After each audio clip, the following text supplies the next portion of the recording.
Ես կարող եմ ասել, որ Ադրբեջանի նախագահի ելույթը ճիշտ է, ինքը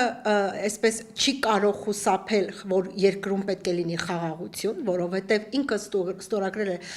խաղաղության նախաստորագրված փաստաթուղթը այնպիսի հզոր պետության ներքո վկայությամբ, ինչպիսին է Ամերիկայի Միացյալ Նահանգներն են։ Ինքը չի կարող խուսափել խաղաղությունից, բայց միևնույն դեպքում դեռ փորձում է իր ուժի դիրքերից հանդես գալ ոչ թե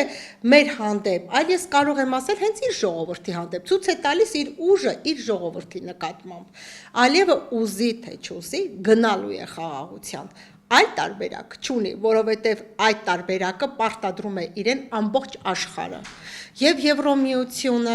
եւ պարտադրում է Ամերիկայի Միացյալ Նահանգների նախագահան, այսինքն ինքը այլ բան չունի անելու, քան որ պետք է գնա պարտադիր խաղաղության, եւ այդ խաղաղությունը պարտադրում ենք նաեւ մենք։ Ալիևը կարող է խոսել, չգիտեմ, Զանգեզուրի միջանցք, կարող է խոսել, չգիտեմ, տարբեր միջանցքների մասին, բայց միևնույնն է, դա ինքը ասում է, որ հերոսի կարգավիճակում հանդես գա իր երկրում, բայց դա մեզ բացարձակ չհետաքրքրում, որտեղ մենք այո հաստատել ենք խաղաղություն եւ մեր ապագան, մեր օրակարգը միայն խաղաղության մասին է։